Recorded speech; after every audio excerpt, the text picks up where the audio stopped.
आजकल एक बड़ी हेडलाइन चल रही है कि रूस से आए हुए सस्ते तेल की बदौलत भारतीय कंपनियों ने बम्पर $10.5 बिलियन मतलब 900 अरब रुपए के करीब करीब की बचत की। अब सवाल यह है कि इसमें आपको क्या मिला? क्या आपके पेट्रोल और डीजल के दाम कम हुए? और उसका जवाब तो हम भी जानते हैं कि वो ना है। तो समझना जरूरी है कि तेल का खेल चल क्या रहा है। तो सबसे पहले दो चीजें समझ लीजिए। ऑयल जगत में दो तरह की कंपनीज होती हैं, upstream and downstream. Upstream companies होती हैं जैसे कि ओएनजीसी, ऑयल इंडिया, रिलायंस भी अपस्ट्रीम कंपनी है। रिलायंस डाउनस्ट्रीम में भी है। इसके अलावा आईओसी, एचपीसीएल, बीपीसीएल, ये डाउनस्ट्रीम कंपनीज होती हैं। ये जो कंपनीज हैं, अपस्ट्रीम कंपनीज जो हैं, ये तेल खोजती हैं, ये एक्सप्लोरेशन करती हैं, सी में, लैंड में, हिल्स पे ये तेल खोजने का काम करती हैं। जो तेल कच्चा आता है उसको प्रोसेस करने का, उसको रिफाइन करने का काम ये कंपनीज करती है। ये बाजार में तेल बेचती हैं। ये तेल पेट्रोल बनता है, डीजल बनता है, एटीएफ बनता है, जो एविएशन फ्यूल होता है, ये काम ये कंपनीज करती हैं। अब आगे की बात सुन लीजिए। हिंदुस्तान में आपको पता है कि करीब करीब 85% हमारा जो क्रूड की रिक्वायरमेंट है, जो कच्चे तेल की जरूरत है, वो आयात होती है, वो इंपोर्ट होती है।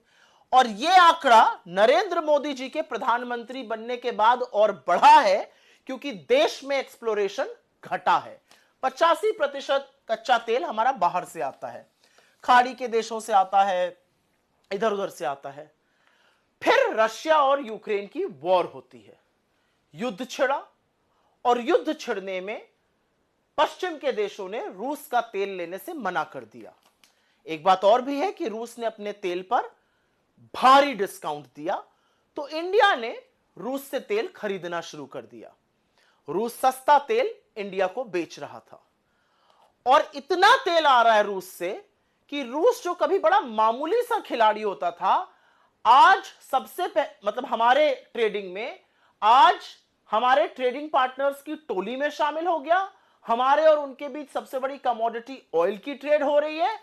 और तो और वित्तीय वर्ष 2023 में और वित्तीय वर्ष 2024, यह आंकड़ा याद रखिएगा, रूस से आया हुआ तेल वित्तीय वर्ष 2023 में 21.5% था सारे आए हुए तेल का, और यह संख्या 2024 में बढ़कर 36% हो गई।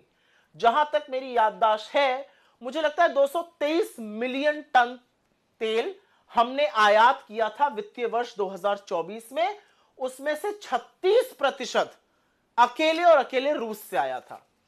एक बात और भी है कि रूस जो है, तेल जो हमें दे रहा है, वो बाकी जगहों से आ रहा है, वो 10 से 12% उसका दाम कम है। रूस हमें कम दाम पर तेल बेच रहा है। रूस की देखा देखी और भी देशों ने हमें डिस्काउंट दिया। ईरान ने दिया, सऊदी अरेबिया ने दिया, जहां से हमारे जो ट्रेडिशनल हमारे सप्लायर्स रहे हैं कच्चे तेल के, उन्होंने भी डिस्काउंट दिया। अब आप ये सोचेंगे कि 10 से 12% अगर दाम कम आ रहा है तो इसका फायदा किसको पहुंच रहा है? क्योंकि आपको तो नहीं पहुंच रहा है, आप तो अभी भी पेट्रोल और डीजल के वही दाम दे रहे हैं। तो फायदा पहुंच रहा है 5 कंपनियों को, IOC, HPCL, BPCL, Reliance industries और नियारा एनर्जी। इन लोगों को फायदा पहुंच रहा है। इन्होंने रूस के सस्ते तेल से, केवल अभी मैं खाड़ी के देशों के डिस्काउंट वाले तेल की बात नहीं कर रही हूं, सिर्फ रूस के सस्ते तेल से इन 5 कंपनियों ने $10.5 बिलियन, फिर से पढ़िए इस फिगर को, $10.5 बिलियन मतलब 900 अरब रुपए की बंपर बचत की है। पर आपके बिल क्यों नहीं कम हुए? आपके बिल इसलिए नहीं कम हुए क्योंकि सरकार ने लगातार 13 बार एक्साइज बढ़ाई, और वो वाली बढ़ाई जो राज्यों के साथ साझा नहीं होती है। 3 बार मात्र घटाई। डीरेगुलेशन तो ये कहता है विश्व मार्केट में कच्चा तेल महंगा है तो आप ज्यादा देंगे, सस्ता है तो आप कम देंगे। लेकिन जब सस्ता होता है तो आपको राहत नहीं मिलती है। आपकी जेब पर लगातार डाका क्यों डाला जा रहा है? तेल के नाम पर मुनाफाखोरी कुछ कंपनियों को करने दी जा रही है, लोगों को राहत क्यों नहीं पहुंच रही है? सरकार क्यों मिडिल क्लास को, पेट्रोल डीजल यूज करने वालों को दुधारू गाय समझकर उनका शोषण करती है? यह मुनाफाखोरी नहीं तो और क्या है? यह आपकी जेब पर डाका नहीं तो और क्या है? रूस से सस्ते तेल में लोगों ने बचत की $10.5 बिलियन, 900 अरब रुपए की। आपने 9 नए पैसे की बचत की है? सोचिएगा जरूर।